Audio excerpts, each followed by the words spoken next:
2 जून की रात को खान सर के कोचिंग सेंटर पर बहुत सारे लोग एक साथ हमला कर देते हैं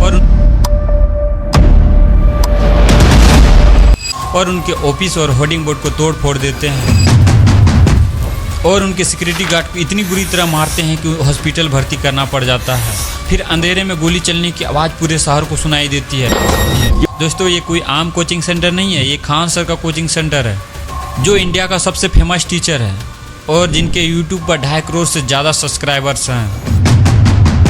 लेकिन सबसे मज़ेदार बात यह है, हुआ खान सर की कोचिंग पर हमला और उल्टा खान सर पर ही अटेम्प्ट टू मर्डर का केस लगा दिया। मतलब खान सर की कोचिंग पर हमला हुआ और उल्टा खान सर को ही फंसा दिया। आइए इस वीडियो में समझते हैं कि आखिर उस रात को खान सर के साथ हुआ क्या था और लोग खान सर को ही क्यों टारगेट कर रहे हैं। और 5 जून को खान सर पर FIR दर्ज कर दिया जाता है और उसी हफ्ते बिहार फायर सर्विस ने उनके कोचिंग का फायर सेफ्टी ऑडिट भी चेक किया। फिर बारी आई दलाल मीडिया की।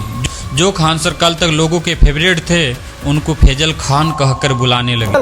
फैसल खान और न्यूज हेडलाइन में चलाने लगे कि खान सर फरार है और ऑपरेशन खान सर चलाया जा रहा है और मिलते ही उन्हें गिरफ्तार कर लिया जाएगा। खान सर को गिरफ्तार करने के लिए SIT की टीम पटना और उसके आसपास के जिलों में दबिश दे रही है, लेकिन खान सर का कुछ अता पता नहीं। और कुछ लोग तो ये भी कहने लगे कि खान सर माफिया है और एक पत्रकार ने तो ये भी कह दिया कि खान सर ने ये कोचिंग किसी और से हड़पी है। धीरे धीरे करके खान सर ने इनके ही कोचिंग को हड़प दिया। और एक पत्रकार ने गाँव के किसी आदमी का इंटरव्यू लिया तो आदमी ने खान सर पर ही आरोप लगा दिया कि खान सर ने लोगों की जमीन पर कब्जा कर लिया है। भाई साहब कुछ ज्यादा नहीं हो गया ये? मतलब और ये भी आरोप लगा दिया कि खान सर के पास अरबों खरबों का संपत्ति कहां से आया। इसकी जमानत नहीं होनी चाहिए। अरबों खरबों रुपए का इतने दिनों में इसने जमीनें खरीदी, मकान लिया, कहां से आया। और एक इंटरव्यू में तो ये बताया गया खान सर ने अपना नाम शुरू में अमित सिंह बताया था, वो सिर्फ राखी बंधवाने के लिए। नाम तो फैजल खान है। अरे शुरू में तो नाम इसने अमित सिंह बताया। हमको सनातन पसंद है या मैं सनातन को मानता हूँ, उसके लिए 10-10 किलो राखी बंधवाने का नाटक करना पड़े। फिर 7 जून को अंजना ओम कश्यप ने दिल्ली हाई कोर्ट में खान सर पर 2 करोड़ का डिफेमेशन केस कर दिया और इतने पॉपुलर टीचर को एक फरार क्रिमिनल टीचर घोषित कर दिया। खान सर जिसने गरीब बच्चों के लिए अपने यूट्यूब चैनल और कोचिंग सेंटर के द्वारा कम फीस में पढ़ाया, आज वही बच्चे खान सर को गुंडा बोल रहे हैं। मांग क्या कर रही हो? उनका भी गिरफ्तारी होना चाहिए। जिस रात खान सर के कोचिंग पर हमला हुआ था, हमले के बाद खान सर ने एक स्टेटमेंट दिया कि उनके कोचिंग के सामने 8 से 10 राउंड फायरिंग हुई। 8-10 राउंड तो हम देखे हैं यहाँ पे। खान सर ने इस हमले का आरोप ज्ञान बिंदु GS एकेडमी पर लगाया।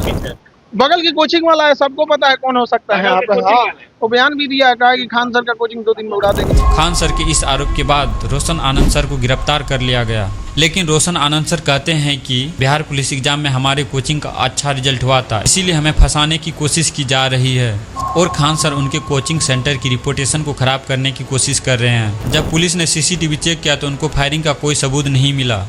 अगले ही दिन एक वीडियो वायरल हुआ जिसमें खान सर के 2 सिक्योरिटी गार्ड हवा में फायरिंग कर रहे थे। उसके बाद पुलिस ने दोनों गार्ड को गिरफ्तार कर लिया। जब पुलिस ने दोनों गार्ड से पूछताछ किया तो गार्ड ने कहा कि खान सर ने खुद गोली चलाने को कहा था, लेकिन खान सर का यह कहना है कि पहले गोली उनकी तरफ से चलाई गई थी और उनके सिक्योरिटी गार्ड ने हवा में फायरिंग किया था, वो भी सेल्फ डिफेंस के लिए। सेल्फ डिफेंस इसलिए क्योंकि उनके गार्ड को मार मार के अधमरा कर दिया था। जमीन को वहाँ पे मारने लग गया, हमको रॉड से बहुत बार मार मारा था, लेकिन हमारा पूरा हमारा शरीर ढीला हो गया था। बॉडीगार्ड के पास लाइसेंस मिला है, उसका काम क्या, किसी इंसान को मरते मत छोड़ो, ये बेचारा मर जाता, क्या इस पे माला चढ़ने का इंतजार करे या हवाई फायरिंग करेगा। जैसे पुलिस आ गई है, बॉडीगार्ड का काम खत्म। और उनके गार्ड ने कहा कि खान सर के हमलावरों ने खान सर को 3 से 4 दिन में बम से उड़ाने की धमकी दी है।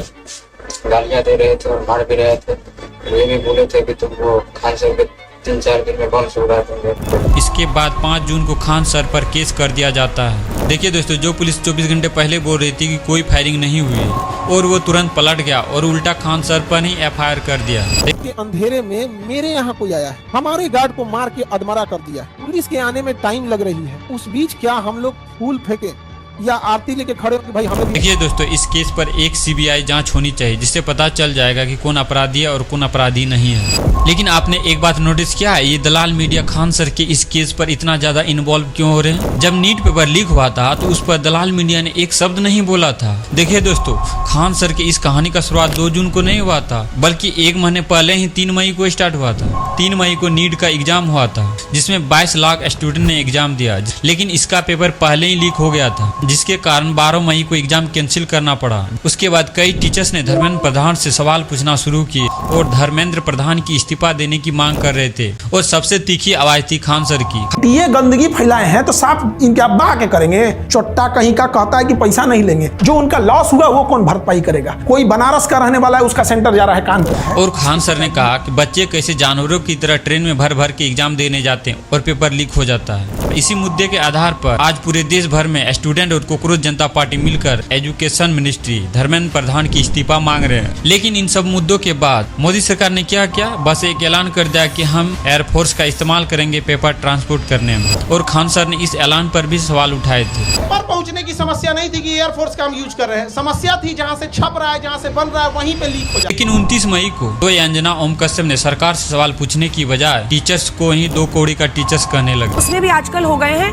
स्टार टीचर्स, यूट्यूब वाले स्टार टीचर्स, जिनको कुछ जानना ना कौड़ी, खाली व्यूज बटोरते हैं, पैसे वसूल। सोच के देखो दोस्तों, ये लोग के पास तो सरकार से सवाल पूछने का हिम्मत तो है नहीं, उल्टा टीचर्स लोग को ही बदनाम कर रहे हैं। और इस पर सभी टीचर ने जवाब भी दिया।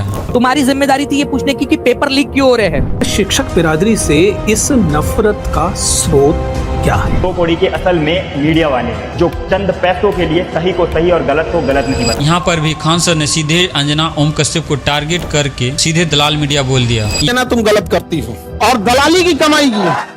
जब भी दलाली करोगी चेहरे से ना, जो एक वास्तविकता थी वो खत्म हो जाएगी। अब इन सभी घटनाओं को एक साथ रख कर देखो दोस्तों। 29 मई को खान सर ने गोदी मीडिया के सबसे बड़ी एंकर अंजना ओम कश्यप को दलाल कहा। 2 जून को उनकी कोचिंग पर हमला हुआ। 5 जून को खान सर पर FIR हुआ और उसी हफ्ते फायर सेफ्टी नोटिस और खान सर को मीडिया ने टारगेट करना शुरू किया। फिर 7 जून को अंजना ओम कश्यप ने दिल्ली हाई कोर्ट में 2 करोड़ का केस खान सर पर कर दिया। और ये 2 करोड़ का केस किस लिए? क्योंकि खान सर ने उन्हें बिकाऊ पत्रकार और फेक न्यूज चलाने वाली दलाल पत्रकार कहा। आज भी तलवे चाट के आई हैं। दलाली की कमाई की खराबी अंजना, तुम नाम नहीं ले सकती हो टीचरों का। अगर टीचर 2 कौड़ी के हैं तो तुम फोकट की भी नहीं। दोस्तों, ये कोचिंग पर तो हमला एक बहाना था, असली मकसद था नीट पेपर लीक से ध्यान हटाने का। और खान सर को सबसे ज्यादा टारगेट इसलिए किया गया कि यहाँ हिंदू मुस्लिम की वजह से ज्यादा विवाद होगा। जब इलाहाबाद में कोचिंग के स्टूडेंट ने नीट पेपर लीक पर प्रोटेस्ट किया था, तो अगले ही दिन उत्तर प्रदेश की सरकार ने 3 बड़ी कोचिंग सेंटर को बंद कर दिया। ये उन टीचर्स के कोचिंग सेंटर थे जो स्टूडेंट के प्रोटेस्ट में शामिल हुए थे। देखिए दोस्तों, जब दिल्ली में जंतर मंतर पर धर्मेंद्र प्रधान की इस्तीफा पर स्टूडेंट प्रोटेस्ट कर रहे थे, तो कुछ बीजेपी के चाटुकार लोग आए थे इस प्रोटेस्ट को खराब करने।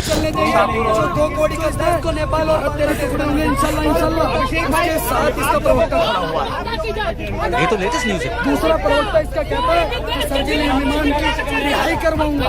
आज सोचे वो सर्जिल इमाम। अच्छा। और अभी मोदी सरकार ने टेलीग्राम ऐप को पूरे भारत में बैन कर दिया है ताकि पेपर लीक ना हो। टेलीग्राम बंद करने से क्या होगा मोदी जी? पहले अपना सिस्टम सुधारो, पेपर लीक अपने बंद हो जाएगा। अगर आपको वीडियो अच्छा लगा तो एक लाइक और चैनल को सब्सक्राइब जरूर करें।